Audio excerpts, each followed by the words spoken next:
Hello students. Before we start the business studies for class 11, the first chapter, let me tell you कि what are the contents of your syllabus for business studies this year. और कौन कौन से chapters हैं जो हम पढ़ने वाले हैं और ये चैप्टर्स के बेसिस क्या हैं, मैं थोड़ा सा आपको ब्रीफिंग दे दूं। अगर हम बात करें कंटेंट्स की, तो सबसे पहला जो आपका पार्ट है that is foundations of business. तो जैसे कि आपका फर्स्ट चैप्टर जो हम पढ़ेंगे, स्टार्ट करेंगे अभी, that is business, trade and commerce. Right, कि बिजनेस क्या होता है, ट्रेड क्या होता है, कॉमर्स क्या होता है, कैसे इसकी ओरिजिनेशन हुई, क्या इसकी थोड़ी सी हिस्ट्री देखेंगे। वो हमें समझनी नहीं है उसमें कुछ ना, उसे हमने कुछ याद करना है। जैसे कि उसके ओवरव्यू लेते हुए, just for the pace of your knowledge knowledge सीख करने के लिए, will just go through those topics, और उसके बाद हम बिजनेस से शुरू करेंगे आगे। जो अगला चैप्टर है, chapter 2, that is about your forms of business organization, कि different types of business organizations क्या होती हैं। कि कुछ ऐसी होती हैं जो सोल प्रोप्राइटर, जो अकेले बिजनेस चलाते हैं। कुछ होती है जो जॉइंट वेंचर, जो मिलके लोग चलाते हैं। कुछ पार्टनरशिप्स होती हैं जो कुछ लोग मिलके पार्टनरशिप में चलाते हैं बिजनेस वगैरह। या कुछ जॉइंट हिंदू फैमिली बिजनेस होती हैं जिसमें हेड ऑफ द फैमिली होता है, वो बिजनेस रन करता है और बाकी सारे उसके मेंबर्स होते हैं। उसके अलावा आपके कोऑपरेटिव बिजनेसेस होते हैं, small scale large scale businesses होते हैं। तो ये इस चैप्टर में हम देखेंगे। चैप्टर 4 जो है that is related to private, public and global enterprises, कि प्राइवेट बिजनेसेस क्या होते हैं, पब्लिक सेक्टर जो गवर्नमेंट की बिग कंपनीज बिजनेसेस क्या हैं, ग्लोबल एंटरप्राइजेस का मतलब होता है आपका मल्टीनेशनल कंपनीज। तो जो बाहर की कंपनीज होती हैं, उनका हमारी कंट्री के साथ कैसे कोलैबोरेशन, या मल्टीनेशनल कंपनीज का क्या रोल रहता है, वो हम पढ़ेंगे। Chapter 4 is related to business services, कि बिजनेस क्या क्या सर्विसेज प्रोवाइड करता है। ठीक है, अब बिजनेस सर्विसेज में क्या क्या सर्विसेज प्रोवाइड करता है, ऑनलाइन बिजनेस हो गया या डिफरेंट टाइप्स ऑफ एक्टिविटीज होगी, उसमें हम देखेंगे बिजनेस सर्विसेज में। उसकी पोस्टल सर्विसेज क्या प्रोवाइड करता है, टेलीकॉम सर्विसेज, ये सब उसमें आ जाएगा। इमर्जिंग मोड्स ऑफ बिजनेस में, कि बिजनेस के इमर्जिंग मोड्स क्या हैं। आजकल आप देखते हो ऑनलाइन बिजनेस है, ट्रेड एंड कॉमर्स चलता है। ई कॉमर्स की अगर हम बात करें तो buyer to buyer, buyer to customer, customer to customers, OLX, Amazon, Flipkart, online businesses, traditional businesses, तो वो सब हम देखेंगे इमर्जिंग मोड्स ऑफ बिजनेस में। फिर आपका जो चैप्टर 6 है that is social responsibility of business, कि बिजनेसमैन की क्या क्या रिस्पॉन्सिबिलिटीज हैं, और बिजनेसमैन की या बिजनेसेस की क्या क्या एथिक्स हैं। एथिक्स यानी क्या क्या उनकी मॉरल वैल्यूज हैं, क्या क्या प्रिंसिपल्स हैं। और जो बिजनेस है, businessman toward different interest groups, कि उसके शेयर होल्डर्स, उसके सप्लायर्स, उसके इन्वेस्टर्स, उसके कस्टमर्स, उन सबके प्रति उनकी क्या रिस्पॉन्सिबिलिटीज हैं, ये हम चैप्टर 6 में देखेंगे। तो जो पार्ट बी है, part second, that is corporate organisation, finance and trade, this is also known as आपका बिजनेस फाइनेंस। तो ये आपके बिजनेस के फाइनेंस से रिलेटेड, फाइनेंशियल टॉपिक्स को लेकर रिलेटेड है। चैप्टर 7 है आपका फॉर्मेशन ऑफ कंपनी, कंपनी कैसे फॉर्म होती है, कैसे प्रमोटर्स उसको प्रमोट करते हैं किसी बिजनेस को, कैसे हम उसको रजिस्ट्रेशन कराते हैं, सर्टिफिकेट लेते हैं बिजनेस के रजिस्ट्रेशन का, किस तरीके से हम उसके लिए फंड्स इकट्ठा करते हैं बिजनेस को रन करने के लिए, और कैसे उसको कमेंस स्टार्ट करते हैं।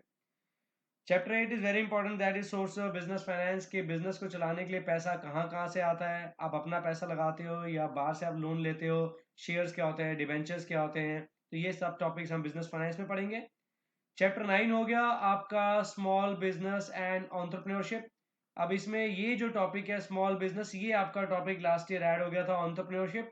तो स्मॉल बिजनेस क्या होता है, कि बैकवर्ड एरिया, रूरल एरियाज में आप बिजनेसेस कैसे स्टार्ट करते हो, स्मॉल बिजनेस चलाने के लिए गवर्नमेंट आपको क्या इंसेंटिव्स प्रोवाइड करती है, कैसे स्मॉल स्केल इंडस्ट्रीज को सेटअप किया जाता है, और वो बैकवर्ड रूरल एरिया विलेजेस में कैसे रन करते हैं, तो वो सब चीज़ें हम इसमें देखेंगे। चैप्टर 10 और chapter 11 is very very important. Chapter 10 जो है दैट इज इंटरनल ट्रेड। अगर हम सिंपल बात करें व्हाट इज ट्रेड, तो ट्रेड का मतलब होता है buying and selling of goods and services. तो इंटरनल ट्रेड हो गया कि विद इन द कंट्री जो आप गुड्स एंड सर्विसेज को बाय सेल करते हो, दैट इज इंटरनल। और अगर आप इंपोर्ट एक्सपोर्ट करते हो, दैट इज एक्सटर्नल ट्रेड। तो हम उसके बारे में पढ़ेंगे। फिर रिटेल ट्रेड क्या होता है, होलसेल ट्रेड क्या होता है, डिपार्टमेंटल स्टोर्स क्या होते हैं, मल्टी चेन स्टोर्स, तो ये सब आपका चैप्टर 10 में कवर होगा। चैप्टर 11 में दैट इज इंटरनेशनल ट्रेड। अब इंटरनेशनल ट्रेड क्या होता है, that is external trade, international business. तो इंटरनेशनल बिजनेस के एडवांटेजेस क्या हैं, ठीक है। उसके अलावा अगर हम बात करें कि इंटरनेशनल बिजनेस को करने के लिए आपके एक्सपोर्ट, अगर आप कुछ चीज बाहर बेचते हो, एक्सपोर्ट का मतलब है selling goods to some other country, और इंपोर्ट मतलब buying goods from other country. तो जो आप एक्सपोर्ट इंपोर्ट करते हो उस इंटरनेशनल बिजनेस में आपके एक्सपोर्ट करने के लिए क्या क्या प्रोसीजर है, आपको कैसे एक्सपोर्ट का लाइसेंस लेना होता है, कैसे आप गुड्स को पैक करते हो, कैसे भेजते हो, तो वो जो पूरा एक प्रोसेस है दैट इज वेरी इंपॉर्टेंट, जिसको हम बोलते हैं एक्सपोर्ट प्रोसीजर। और सेम वे में अगर आप बाहर से कुछ मंगवाते हो तो उसके लिए आप पूरा एक इम्पोर्ट प्रोसीजर आप फॉलो करते हो। तो ये बहुत इंपॉर्टेंट है, 6 मार्कर में आता है। एंड तो ये आपके 11 चैप्टर्स हैं जो कि हम बिजनेस स्टडीज में कवर करेंगे। चैप्टर्स बड़े बड़े हैं, थोड़ा सा जो ट्रबलसम एरियाज हैं वो क्या है कि केस स्टडीज जो हैं, केस स्टडीज आपकी इंक्लूडेड हैं हर चैप्टर के साथ, और केस स्टडीज थोड़ा थोड़ा सा नहीं, थोड़ा अच्छा खासा परेशान करती हैं। And we have seen in last 2-3 years की जो स्टूडेंट्स की जो कंपार्टमेंट्स जो आती हैं बीएसटी में, ठीक है, उनका मेन रीजन होता है कि they are not been able to assess the case studies कि वो किस टॉपिक से हैं और कहाँ जाके वो सेटल डाउन होती हैं, ठीक है। तो ये चीज़ों को हम चैप्टर के अलावा केस स्टडीज़ को भी हमने पढ़ना है, क्योंकि केस स्टडीज़ का बहुत ज़्यादा कंट्रीब्यूशन है। तो आपको कौन सी बुक प्रिस्क्राइब करनी है वो मैं आपको बताऊंगा, और हर चैप्टर की जो ब्रीफिंग है हम को पीपीडीज प्रेजेंटेशंस के थ्रू हम इसको थोड़ा सा अच्छे से पढ़ते चले जाएंगे, सो दैट कि आपको थोड़ा सा सब्जेक्ट इंटरेस्टिंग भी लगे।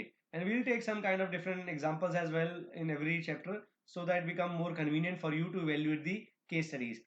चलिए फिर अब आप देखते हैं, we'll start with the first chapter that is business, trade and commerce. तो before we start this chapter of your business studies, let's discuss कि what is business, what is trade and what is commerce. तो अगर हम सिर्फ बात करें trade की, तो ट्रेड का मतलब होता है buying and selling of goods and services, ठीक है। तो buying and selling of goods and services is just simply known as trade.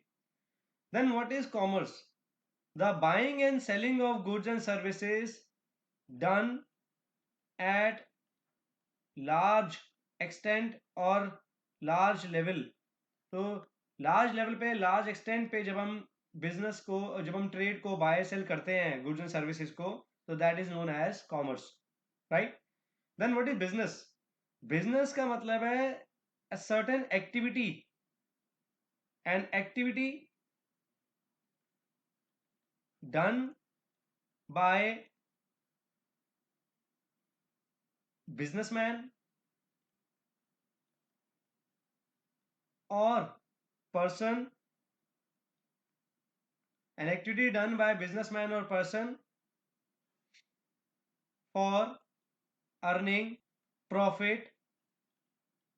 That activity done by businessman or person for earning profit is known as business. Then what is an activity? Activity is the process of procurement of goods, procurement of goods and services, and selling them. So that means business का मतलब क्या है? The buying and selling or the generating or procuring the goods and services with the motive of earning profits. The buying and selling of goods and services with the motive of earning profit is simply known as business. तो अभी हम एक detail में जाके आगे चलेंगे। तो जो भी एक्टिविटी एक पर्सन, एक बिजनेसमैन करता है, जिसमें वो कोई भी एक एक्टिविटी जिसमें वो गुड्स एंड सर्विसेज को प्रोड्यूस करता है और उसे बेच के जो उसको पैसा आता है, दैट मीन्स अर्निंग प्रॉफिट, तो दैट इज बिजनेस। तो बिजनेस का मेन मोटिव क्या है? The main motive of business is to earn profit, ठीक है। इसके अलावा भी उसकी कुछ सोशल रिस्पॉन्सिबिलिटी जो हम आगे देखेंगे, but the main motive is earning profit. तो business is an economic activity. हमने पढ़ा हुआ इकोनॉमिक्स में भी, इकोनॉमिक एक्टिविटी क्या होती है?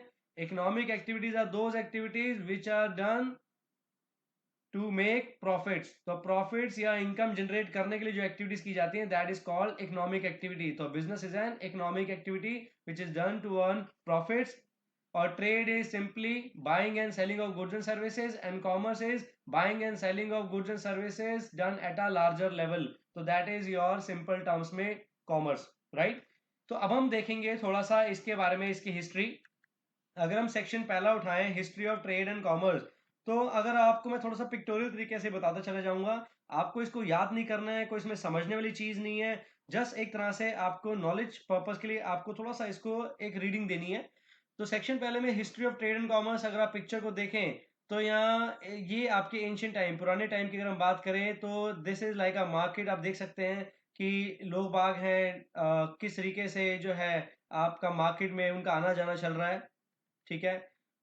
फिर अगर हम बात करें ट्रेड एंड कॉमर्स, तो trade and commerce have played a vital role in making India as a major actor of economic world in ancient time. तो एंशियंट टाइम में अगर आप पुराने ज़माने की बात करें तो जितने भी शिप्स थे ये सब हार्बर्स वगैरह पे आते थे, गुड्स लेके आते थे, गुड्स लेके जाते थे। तो trade and commerce, buying and selling of goods and services जो एक्टिविटी थी वो आपकी मेजरली चलती थी पहले लैंड एंड रोड स्पेस और आपकी वाटर ट्रांसपोर्ट। लैंड ट्रांसपोर्ट और वाटर ट्रांसपोर्ट ये आपके यूज होते थे गुड्स को एक से दूसरी जगह पे ले आने के लिए, ठीक है। आगे हम बात करें तो commercial cities like Harappa and Mohenjodaro were some examples for the business development of ancient India, ठीक है। इसमें कुछ समझने वाला कुछ नहीं है। तो these civilizations had established commercial connections with Mesopotamia and traded in gold, silver, copper, gemstone, beads, pearls, seashells, etc. तो अगर हम पुराने सिविलाइजेशन की बात करें, एंशियंट सिविलाइजेशन की, तो मेसोपोटामिया जो अब जाके इराक, कुवैत, ईरान और सीरिया बन चुका है, ठीक है। तो गोल्ड, सिल्वर, कॉपर, जेमस्टोन इनका ट्रेड होता था, इनकी बाइंग एंड सेलिंग होती थी। तो आप क्लास 12th में जब आप आएंगे तो इकोनॉमिक्स में मैं बेसिक्स जब शुरू करता हूँ इंडियन इकोनॉमिक डेवलपमेंट का, तो हम वहाँ पढ़ते हैं कि सबसे पहले जितने भी पर्शियंस और ईरानियंस थे, जितने भी अरेबियंस, अरब्स और पर्शियंस थे, उनका मेजर होल्ड था 15 सेंचुरी में इंडिया के ऊपर। और 15 सेंचुरी में इंडिया के ऊपर मेजर जो कंट्रोल था वो अरेबियंस और पर्शियंस का था। तो उन्होंने अपना सारा ये गोल्ड, सिल्वर, कॉपर, जेमस्टोन और इंडिया जो था स्पाइसेस, आपके स्पाइसेस हो गए या आपके जितने भी मसाले हो गए या और टेक्सटाइल चीजें होती थी, उनका ट्रेड बहुत होता था। तो major control of Arabians and Persians were on India. तो हम 15 सेंचुरी के आसपास की बात कर रहे हैं इधर भी। आगे तो डिफरेंट टाइप्स ऑफ कॉइन जो हम उस समय यूज करते थे किसी भी वेइंग प्रैक्टिस की, भाई आपने अगर गुड्स दिया है तो उसके इक्विवेलेंट पे ये कॉइन्स जो होते ये यूज किए जाते थे कि ठीक है इनके बदले में इतने कॉइन्स के बदले में, अब ये मेटल कॉइन्स हैं, गोल्ड कॉइन्स, सिल्वर कॉइन्स, तो वो यूज होते थे। इंडिजियस बैंकिंग सिस्टम, तो जैसे जैसे इकोनॉमिक लाइफ प्रोग्रेस करती गई मेटालिक मनी इंट्रोड्यूस होती गई। सी, गोल्ड जो था, gold, silver and copper, gold, silver, copper ही पहले यूज होता था एज ए कॉइन्स की फॉर्म में, ठीक है। But due to precious metal, ये मेटल्स बहुत प्रीशियस होते थे और ये इतनी अबंडेंस में अवेलेबल नहीं थे, तो इनकी शॉर्टेज बहुत रहती थी, तो इसीलिए धीरे धीरे मेटल कॉइन्स इंट्रोड्यूस होने लग गए। और मेटल कॉइन्स कौन प्रोड्यूस करता है आज की डेट में? Government produces the metal coins. और करेंसी नोट्स कौन प्रोड्यूस करता है? सेंट्रल बैंक, दैट इज हमारी कंट्री का आरबीआई। सेंट्रल बैंक हमारी कंट्री का कौन है? Reserve bank of India. तो ये करेंसी नोट्स प्रोड्यूस करते हैं और गवर्नमेंट कॉइन्स प्रोड्यूस करते हैं। The coins are produced by government and currency notes are produced by paper notes. Currency notes are produced by RBI. आपको जस्ट नॉलेज के लिए पता होना चाहिए। तो document such as hundi and chitthi were in use for carrying out transaction in which money pass from hand to hand. तो अगर कुछ भी पैसे की ट्रांजेक्शन होती थी तो उसके लिए करेंसी नोट्स या कॉइन्स ना यूज करके हुंडी और चिट्ठी का यूज करते थे। तो व्हाट इज एन हुंडी? अगर आप देखें इस पिक्चर में भी, तो हुंडी is an instrument of exchange. It involve a contract which warrant the payment of money, the promise or order which is unconditional and capable of change through transfer by valid negotiation। तो इसमें क्या है कि ये आपने अगर मान लो ए ने अगर बी को कोई गुड्स बेचे, ठीक है, तो बी उसको हुंडी दे रहा है, ठीक है। एक काइंड ऑफ एक बिल ऑफ एक्सचेंज कह सकते हो, एक काइंड ऑफ एक एक प्रॉमिस दे रहा है, this is kind of a promise. जिसमें आप पढ़ोगे क्या लिखा हुआ है, after 86 days, 86 days after date, we promise to pay Mr. Seth or order of sum of rupees 2500, ठीक है, for the value in cash on this day. यानी जैसे एक क्रेडिट पेमेंट हो गई कि आज आपने ए ने बी को आज कोई गुड्स बेचे हैं, तो बी प्रॉमिस कर रहा है ए को कि आफ्टर 86 डेज, एग्जांपल ले रहा हूँ, 86 डेज के बाद आपको 2500 कैश मिल जाएगा, आप ये हुंडी मुझे वापस ला के देना, मैं उसके बदले में आपको कैश दे दूंगा। अभी हम इन चीज़ों को बोलते हैं बॉन्ड्स, डिबेंचर्स, ये सब आगे हम पढ़ेंगे इसको।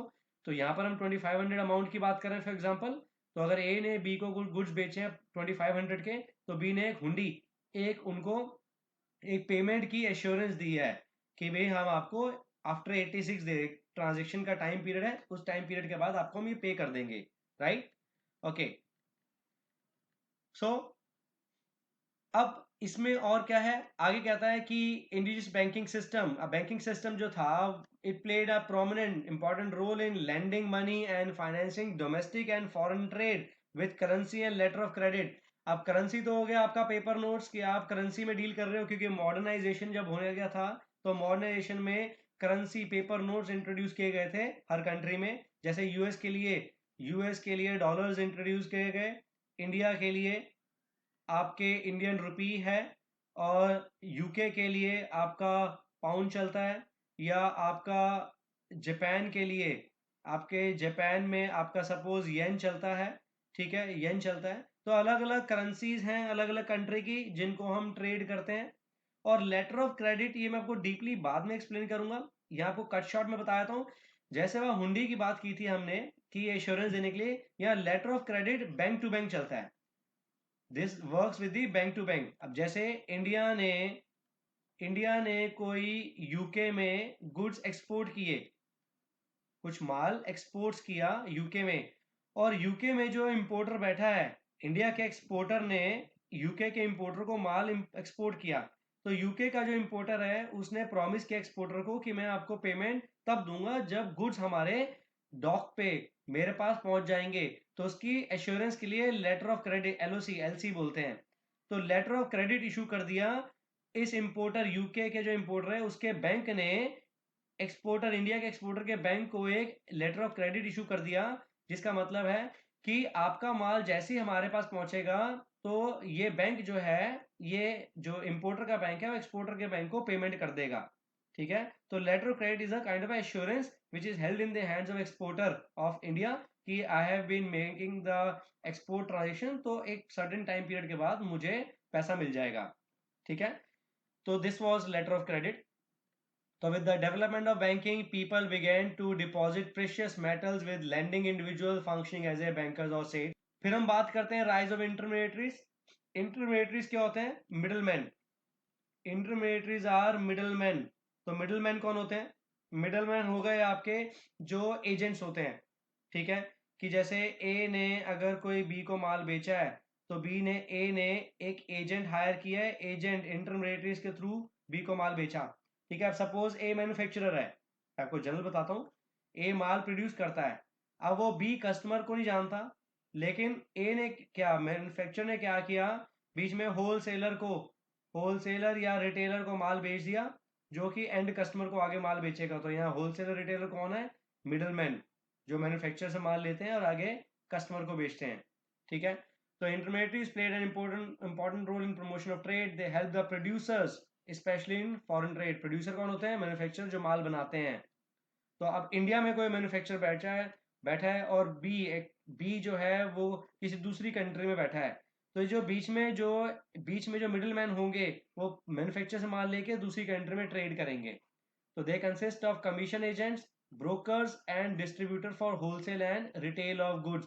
तो ये अपने कुछ बीच में कमीशन रखते हैं, और उसको कमीशन रख के आगे माल बेचते हैं, तो वो उनका प्रॉफिट मार्जिन है। अब अगर हम ट्रांसपोर्ट की बात करें, तो लैंड ट्रांसपोर्ट और वाटर ट्रांसपोर्ट जो थे एंशियंट टाइम में बहुत पॉपुलर थे। तो roads were use as a means of transport, ठीक है। Inland trade within the country में जो ट्रेड होता है उसकी बात कर रहे हैं, तो नॉर्दर्न ट्रेड रूट था आपका बंगाल टू टक्सिला। फिर अगर हम बात करें trade, marine trade was another branch of the global trade. अब एक कंट्री से दूसरी कंट्री तक माल पहुंचाने के लिए जो आपकी मैरीन सी लाइन के थ्रू आपका जो ट्रेड शुरू हुआ था, that was also remarkable contribution, ठीक है। तो ये आपका दिया हुआ है, ancient harbour in Malabar coast near has a long history, ये हमें कुछ इसमें पढ़ने की जरूरत नहीं है। Calicut was also important market for Chinese to acquire items like frankincense, pepper, black gold, pearls, cotton, ये सब। ठीक है, तो ये आपको 17th सेंचुरी में जो ट्रेड शुरू हो गया था। आगे धीरे धीरे हम बता रहे हैं कि किस तरीके से ट्रेड और कॉमर्स एक्सपैंड करता चला गया। तो merchant corporations, they were autonomous, autonomous मतलब independent, independent corporations form to protect the interest of the trader. तो जैसे एक तरह से कुछ एनजीओ कह सकते हो, या कुछ ऐसी ऑर्गेनाइजेशंस बननी शुरू हो गई जो कि बाकी ट्रेडर्स के इंटरेस्ट की, उनके साथ कोई चीटिंग ना हो, डिस्प्यूट ना हो, तो वो उनकी इंटरेस्ट के लिए, ट्रेडर्स की सपोर्ट के लिए, उनको प्रोटेक्ट करने के लिए बन गई। अब जैसे वर्ल्ड ट्रेड ऑर्गेनाइजेशन है आज की डेट में, तो वर्ल्ड ट्रेड ऑर्गेनाइजेशन जो है ये डिफरेंट कंट्रीज के ट्रेड डिस्प्यूट्स को सेटल डाउन करता है और बिजनेसेस की स्मूथ फंक्शनिंग को काम में लेके आता है। ठीक है, तो इनके अपने कुछ अपने कोड ऑफ कंडक्ट, कुछ अपने एथिक्स भी हैं, कुछ अपने सोशल ग्राउंडिंग्स भी हैं जिनके बेस पे वो काम करेंगे।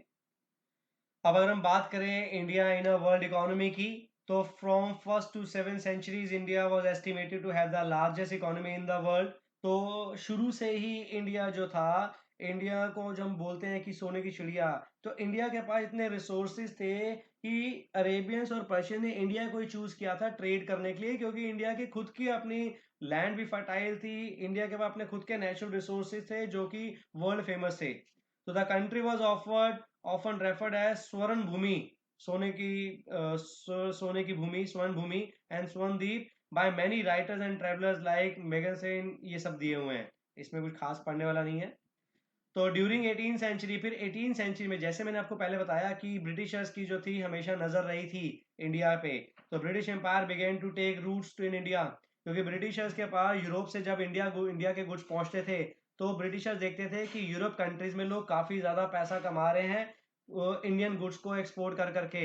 तो जाके ब्रिटिशर्स ने एक सी रूट निकाला था, ठीक है, इंडिया का, और धीरे धीरे अरेबियंस और पर्शियंस को खत्म करते करते उनको मार के, और यूरोपियंस में डच, फ्रेंच पीपल, इन पे अपनी एक क्या कहते हैं जीत हासिल करके, इन्होंने फिर धीरे धीरे 1765 में ईस्ट इंडिया कंपनी स्थापित की थी आपकी कलकत्ता में। उसके बाद कॉलोनियलिज्म आ गया था और ब्रिटिशर्स ने धीरे धीरे इंडिया को कैप्चर करना शुरू कर दिया। तो फेमस 1757 की बैटल ऑफ प्लासे में, उनका कंट्रोल आ चुका था इंडिया के ऊपर, और उसके बाद till 1947 almost 200 years they have ruled out India. ठीक है, 1858 से पहले की अगर हम बात करें, तो 1858 से पहले की आपका ईस्ट इंडिया कंपनी का रूल था, और 1858 के बाद कॉलोनिज्म या ब्रिटिश रूल कंप्लीटली आ चुका था। तो during 18th century, the British Empire began to take roots in India. Thereby, the Indian economic conditions were slowly changed from being an exporter of processed goods to the exporter of raw material. अब जो सबसे important चीज यहाँ पढ़ने वाली है, जो आपको इकोनॉमिक्स में भी यूज होगी, दैट वाज कि इंडिया, दो ब्रिटिशर्स का जो सबसे मेन टू फोल्ड मोटिव था, the first motive of Britishers was to make India as a, तो सबसे बड़ा जो इंपॉर्टेंट मोटिव था that was India as a exporter of raw material and importer of finished goods by Britain. तो Britain ने क्या किया था, इंडिया को एक्चुअली गुड्स का एक्सपोर्टर ना बना के इंडिया को एक्सपोर्टर बना दिया था रॉ मटेरियल का, कि इंडिया का जितना भी रॉ मटेरियल है वो ब्रिटेन जाएगा, और ब्रिटेन की इंडस्ट्रीज में वो रॉ मटेरियल कन्वर्ट होगा फिनिश तैयार माल में, और वापस इंपोर्ट होकर इंडिया में बिकने आएगा। तो इस तरीके से ब्रिटिशर्स ने एक्सप्लॉइट करना शुरू किया था इंडिया को।